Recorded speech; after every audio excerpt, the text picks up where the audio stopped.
আসসালামু আলাইকুম। কৃষি বিপ্লব ইউটিউব চ্যানেলের পক্ষ থেকে আপনাদেরকে সবাইকে জানাই স্বাগত। আজকে আমি আপনাদেরকে দেখানোর চেষ্টা করব মাঠ বাগানে বা ছাদ বাগানে বা আপনার ঘরের আঙিনায় পেয়ারা গাছে কীভাবে কেন ডাল ছাঁটাই করবেন এবং কীভাবে ডাল ছাঁটাই করবেন, ডাল ছাঁটাইয়ের প্রয়োজনীয়তা কী, এই সম্পর্কে একটু আলোকপাত করব। অবশ্যই ভিডিওটি দেখবেন শেষ পর্যন্ত, অনেক কিছু শিখতে পারবেন ইনশাল্লাহ। কৃষি একটি বিজ্ঞান, আর বিজ্ঞান অনুসারে যদি কাজ করা যায় তাহলে অবশ্যই আপনার ফলন বৃদ্ধি পাবে এবং অনেক খরচ থেকে আপনারা মুক্তি পাবেন। প্রতিটা গাছেরই আলাদা আলাদা কিছু বৈশিষ্ট্য রয়েছে।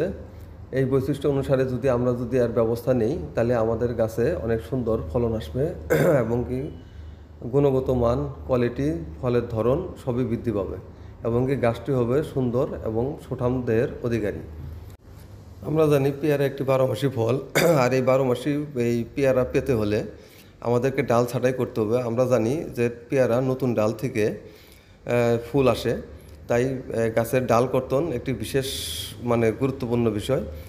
যখনই আপনি ডাল কর্তন করবেন, এই ডালের কর্তন করার পর নতুন যে কুশি বের হবে, এই কুশি থেকেই পেয়ারা ফুল সহ বের হবে। তাই আমাদেরকে প্রতি বছর অন্তত একবার হলেও পেয়ারার ডাল কাটতে হবে। আর যেহেতু বর্ষাকালে পেয়ারা নষ্ট হয়ে যায়, পোকায় খায়, তা দামও কম থাকে, সেক্ষেত্রে আমরা বর্ষাকালেই এই হার্ড প্রুনিং করে দেওয়ার চেষ্টা করব। আজ আগস্ট মাসের 18 তারিখ।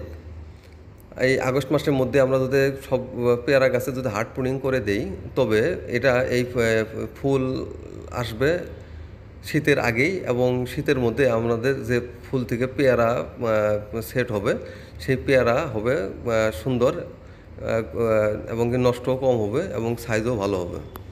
রোগ প্রতিরোধ ক্ষমতাও থাকবে তখন ভালো, যেহেতু বর্ষা নাই, পোকা আক্রমণ থেকে তখন গাছকে মুক্ত রাখা যাবে, পেয়ারাকে মুক্ত রাখা যাবে। এই জন্যে এই সময়টাকেই হার্ড প্রুনিং বা ডাল ছাঁটাই করার জন্য উত্তম সময়। আমরা অধিক পেয়ারা পাওয়ার জন্য কয়েকটি কাজ করতে পারি। সেটা হলো, আমরা এই যে এরকম যে ডালগুলো আছে খয়েরি রং ধারণ করছে, এই ডালগুলোকে আমরা মোটামুটি 3-4 ইঞ্চি রেখে বাকি পুরো সম্পূর্ণ ডালটা আমরা কেটে দেবো। আর এই যেরকম যে লম্বা লম্বা যে ডালগুলো দেখা গেছে, এই ডালগুলোতে কখনোই পেয়ারা আসবে না।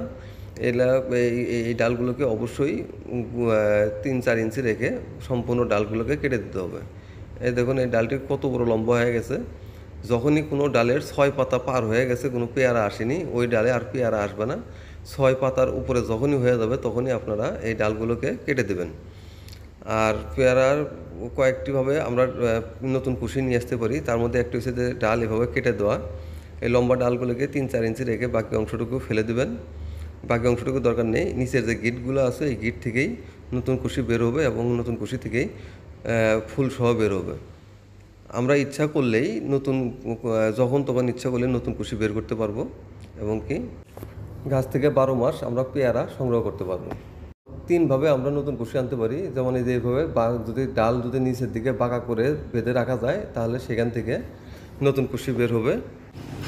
আরও একটি পদ্ধতি হলো, সেটা হলো ডালের চামড়া ফাটিয়ে দেওয়া। এভাবে ডাল ধরে একটি মুচড় দিলে পরে পটাশ করে শব্দ হবে এবং এই শব্দের মাধ্যমে পেয়ারার চামড়া, ডালের চামড়া ফেটে যাবে এবং এই ফেটে যাওয়ার আশপাশ দিয়েই নতুন করে কুশি বের হবে এবং এই কুশি থেকে আমরা নতুন ফুল পাবো এবং এই ফুল থেকেই পেয়ারা সেট হবে।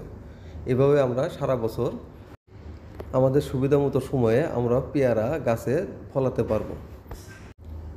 হাফ ড্রামে ছাদে বা আঙ্গিনায় পেয়ারা গাছকে অবশ্যই একটু খাটো আকৃতি করে রাখতে হবে। এই খাটো আকৃতি করে রাখলে আপনি পেয়ারা গাছে কীটনাশক স্প্রে এবং পেয়ারা একটু বড় হওয়ার পরে পলি ব্যাগ দিয়ে ব্যাগিং করার ক্ষেত্রে অনেক সুবিধা হয়। সেই ক্ষেত্রে অবশ্যই গাছকে খাটো করে রাখার চেষ্টা করবেন, এতে কোনো ভয় নেই। ডাল কর্তন করা হয়ে গেলে একটি কীটনাশক এবং একটি ছত্রাকনাশক বিকেলবেলা একসাথে মিশিয়ে স্প্রে করে দিতে হবে। আর গাছের গোড়ায় 2 কেজি পরিমাণে পুরাতন গোবর, 2 চা চামচ পটাশ সার, 2 চা চামচ ডিএপি সার এবং 2 চা চামচ ইউরিয়া সার গাছের গোড়ায় দিয়ে দিতে হবে। এতে আগামী বছর বা আগামী সিজনে ফুল ফল আসতে সহযোগিতা করবে। ধন্যবাদ সবাইকে ভিডিওটি দেখার জন্য।